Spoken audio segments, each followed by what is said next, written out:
নমস্কার। তো বাংলার যত খেটে খাওয়া কৃষক বন্ধু ভাইরা আছেন, আপনাদের সকলের জন্য একটা বিরাট বড় সুখবর আজকের এই ভিডিওর মাধ্যমে ভাগ করে নিতে চলেছি। আপনারা কৃষক বন্ধুর টাকা খুব শীঘ্রই পেতে চলেছেন। হ্যাঁ বন্ধুরা, এই বছরের অর্থাৎ 2026-এর প্রথম কৃষক বন্ধু কিস্তি অর্থাৎ খরিফ মরশুমের টাকা আপনাদের অ্যাকাউন্টে খুব জলদি ঢুকতে চলেছে। মূলত যেহেতু বিধানসভা নির্বাচন সামনে, সেই বিধানসভা নির্বাচনের কারণেই টাকা দেওয়ার প্রস্তুতি পর্ব কিন্তু ইতিমধ্যেই শুরু হয়ে গেছে। অফিসিয়াল একটি প্রতিবেদনের মারফতে কিন্তু এই নিয়ে কতগুলি নোটিশ আপলোড করা হয়েছে। টাকা দেওয়া সম্পর্কিত গুরুত্বপূর্ণ কতগুলি আপডেট টাকা কিন্তু বিধানসভা নির্বাচনের আগেই আপনাদের অ্যাকাউন্টে ঢুকতে চলেছে। মূলত সেই প্রতিবেদনের মারফতে কি কি বলা হয়েছে, আপনাদের মধ্যে কোন কোন জেলায় আগে টাকা ঢুকবে, কোন কোন জেলায় পরে টাকা ঢুকবে, এছাড়াও টাকার পরিমাণ কিন্তু বাড়তে চলেছে। হ্যাঁ বন্ধুরা, আপনারা কিন্তু যে জল্পনা করছিলেন আগের কিস্তির থেকেই টাকার পরিমাণ কি বাড়তে পারে, তো এই বছর টাকার পরিমাণ বাড়ার জন্য কিন্তু ওপর মহলে ইতিমধ্যেই আলোচনা তুঙ্গে। আলোচনা চলছে, টাকার পরিমাণ বাড়তে পারে। তো প্রতিবেদনের পৃষ্ঠার মাধ্যমে কিন্তু আপনাদেরকে বুঝিয়ে দেবো পরপর কি কি নোটিশ গুরুত্বপূর্ণ আপনাদের জন্য। তাই ভিডিওটি অবশ্যই শুরু থেকে শেষ পর্যন্ত দেখবেন, এই কামনা রাখি। আর এই ভিডিওটি শুরু করার আগে আপনি পশ্চিমবঙ্গের কোন জেলা থেকে আমার এই ভিডিওটি দেখছেন অবশ্যই কমেন্ট সেকশনে জানাবেন। সেক্ষেত্রে জেলাভিত্তিক ট্রেজারি অফিসের নিয়ম অনুযায়ী আপনার অ্যাকাউন্টে টাকা কবে ঢুকবে সেটি সরাসরি আপনাকে জানিয়ে দেবো রিপ্লাই কমেন্টের মাধ্যমে। চলুন সরাসরি আজকের ভিডিওর মূল অংশে যাই। তো প্রতিবেদনের প্রথম পৃষ্ঠায় দেখুন, প্রথমেই বলা হচ্ছে বিশেষ প্রতিবেদন, ভোটের আগে কৃষকদের মুখে হাসি। কৃষক বন্ধু প্রকল্পে 2026 নিয়ে জোর জল্পনা। তো ইতিমধ্যেই আপনারা কিন্তু বুঝতেই পারছেন যে কৃষক বন্ধু প্রকল্পের টাকা দেওয়া নিয়ে কিন্তু জল্পনা শুরু হয়েছে ওপর মহলে। দেখুন, নিজস্ব প্রতিনিধি পশ্চিমবঙ্গ, রাজ্যের কৃষকদের জন্য গুরুত্বপূর্ণ বার্তা। কৃষক বন্ধু প্রকল্পকে ঘিরে আবারও চর্চা তুঙ্গে। বিশেষ করে 2026 সালের প্রথম কিস্তির সময় নিয়ে নানা সম্ভাবনা উঠে আসছে, যা কৃষকদের মধ্যে নতুন আশার সঞ্চার করছে। অর্থাৎ 2026 সালের টাকা দেওয়ার সময়সীমা নিয়ে কিন্তু ইতিমধ্যেই চর্চা শুরু হয়েছে।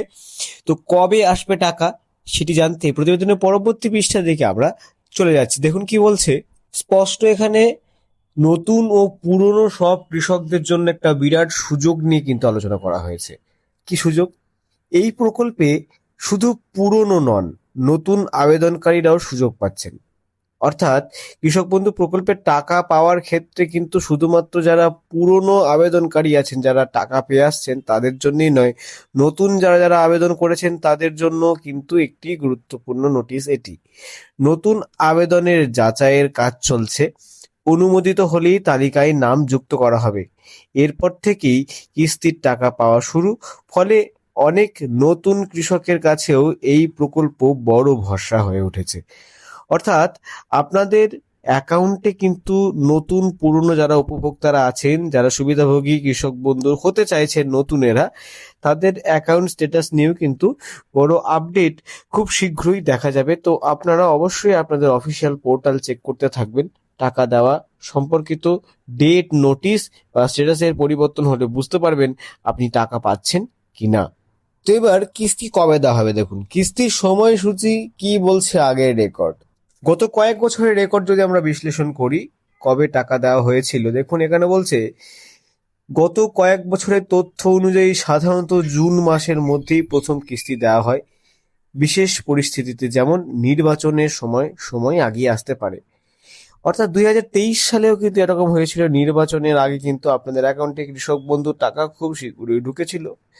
তাই অনুমান করা হচ্ছে 2026 সালে এপ্রিল থেকে জুনের মধ্যেই টাকা আসার সম্ভাবনা প্রবল। অর্থাৎ বিধানসভা নির্বাচনের কারণে টাকা দেওয়ার তারিখ কিন্তু এগিয়ে আসতে পারে। প্রতিবেদনের পরবর্তী পৃষ্ঠায় আমরা চলে যাচ্ছি। টাকা দেওয়ার পূর্ববর্তী কাজ, অর্থাৎ টাকা পেতে গেলে আপনাদেরকে কি কি ঠিক রাখতে হবে। দেখুন এখানে বলছে এক্ষেত্রে আপনার টাকা আসবেই, সবার টাকা কিন্তু আসবে না। কাদের টাকা আসবে না সেটিও কিন্তু এই ভিডিওতে আলোচনা করা হয়েছে, ভিডিওটি কিন্তু স্কিপ করবেন না। তো তার আগে আমরা দেখে নিই আধার লিঙ্ক বাধ্যতামূলক শর্ত। দেখুন পয়েন্ট, প্রকল্পের টাকা পেতে গেলে ব্যাংক অ্যাকাউন্টের সাথে আধার যুক্ত থাকতেই হবে। অবশ্যই কিন্তু আপনার যে ব্যাংক অ্যাকাউন্ট সেটির সঙ্গে আধার লিঙ্ক করা অবশ্যই প্রয়োজন। না থাকলে অর্থ প্রদান কিন্তু আটকে যেতে পারে। প্রয়োজনে ব্লক বা কৃষি অফিসে যোগাযোগ করা উচিত। অর্থাৎ আপনাদের অ্যাকাউন্টে আধার লিঙ্ক কিন্তু অবশ্যই আপনাদেরকে করতে হবে, প্রয়োজনে ব্লক কৃষি অফিসে কিন্তু যোগাযোগ করা উচিত। যদি আধার লিঙ্ক না করা থাকে সেক্ষেত্রে কিন্তু টাকা আটকে যাবে। তাই অবশ্যই এই প্রধান সূত্র মেনে আপনারা কিন্তু আগিয়ে চলবেন যে আপনার যে ব্যাংক অ্যাকাউন্ট আছে সেই ব্যাংকের সাথে আধার লিঙ্ক আছে কিনা। জমি বাড়লে সুবিধাও বাড়বে। দেখুন, যদি কোনো কৃষক নতুন জমি কেনেন, নতুন কৃষক যারা জমি কিনেছেন বা জমির পরিমাণ বৃদ্ধি করেছেন আপনি আগের থেকে বেশি, তাহলে সেই তথ্য কিন্তু আপনাদেরকে এই সময় কৃষক বন্ধু পোর্টালে আপডেট করতে হবে। যদি আপডেট করেন, ভবিষ্যতে অতিরিক্ত টাকা পাওয়ার সুযোগ তৈরি হবে। অর্থাৎ আপনি যে কিস্তি টাকা পাওয়ার জন্য, অর্থাৎ খরিফ মরশুমের টাকাতে কিন্তু ওই নতুন জমির সমপরিমাণ টাকা কিন্তু আপনারা পাবেন। তাই অবশ্যই যদি নতুন জমি কেনেন সেক্ষেত্রে কিন্তু সেই জমির তথ্য কৃষক বন্ধু পোর্টালে আপনার স্ট্যাটাস আপডেট করে কিন্তু আপলোড করুন। কারা টাকা পাওয়া থেকে বঞ্চিত হতে পারেন? সব থেকে গুরুত্বপূর্ণ একটি পয়েন্ট, দেখুন, সবাই সমানভাবে টাকা পাবেন না। কিছু সাধারণ সমস্যা, ভুল বা অসম্পূর্ণ তথ্য, আবেদন যাচাইয়ের সময় সমস্যা, আধার লিঙ্ক না থাকা, যেটা নিয়ে আপনাদেরকে আগেই আলোচনা করা হলো, আবেদন এখনো অনুমোদিত হয়নি, এই 4টি যদি অপশন আপনার অ্যাকাউন্টের সাথে হয়ে থাকে তাহলে নিশ্চিতভাবে কিন্তু আপনি টাকা পাচ্ছেন না। সেক্ষেত্রে আপনার অ্যাকাউন্টের সাথে কোনো ভুল হয়েছে নাকি সেটি দেখার জন্য আপনি নিকটবর্তী কোনো সাইবার ক্যাফে বা সিএসসি সেন্টারে গিয়ে অবশ্যই কৃষক বন্ধুর পোর্টালটি চেক করে নেবেন যে আপনার আপলোড করা সমস্ত তথ্য ঠিক আছে নাকি। প্রতিবেদনের শেষ পৃষ্ঠায় আমরা চলে যাচ্ছি। তো দেখুন, শেষ কথা, কৃষক বন্ধু প্রকল্প রাজ্যের কৃষকদের জন্য এক গুরুত্বপূর্ণ সহায়ক ব্যবস্থা হয়ে উঠেছে। 2026 সালের কিস্তির নির্দিষ্ট দিন এখনো ঘোষণা না হলেও সম্ভাবনা ইতিবাচক, অর্থাৎ ইতিবাচক সম্ভাবনা কিন্তু তৈরি হয়েছে। টাকা দেওয়ার ক্ষেত্রে টাকা শীঘ্রই যে ঢুকবে সেটা কিন্তু নিশ্চিত। পরামর্শ, কৃষকদের উচিত নিয়মিত আবেদন স্ট্যাটাস দেখা এবং প্রয়োজনীয় তথ্য আপডেট রাখা। যেটি আপনাদেরকে বললাম, আপনারা অবশ্যই যদি বাড়িতে বসে আপনার স্মার্টফোনের মাধ্যমে স্ট্যাটাস চেক করতে না পারেন সেক্ষেত্রে যে কোনো সাইবার ক্যাফে বা সিএসসি সেন্টারে গিয়ে কিন্তু আপনারা আপনাদের স্ট্যাটাস চেক করতে পারবেন। এই প্রতিবেদনটি সাম্প্রতিক তথ্য ও পূর্ববর্তী বছরের বিশ্লেষণের ভিত্তিতে কিন্তু প্রস্তুত করা হয়েছে। সরকারি ঘোষণা অনুযায়ী কিন্তু পরিবর্তন হতে পারে।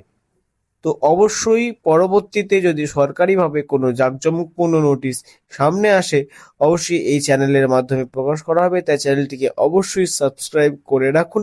ভিডিওটি ভালো লাগলে অবশ্যই লাইক করবেন, বেশি বেশি করে শেয়ার করবেন। ততদিন পর্যন্ত ভালো থাকুন, সুস্থ থাকুন, ধ্রুব টক্সের সঙ্গে থাকুন।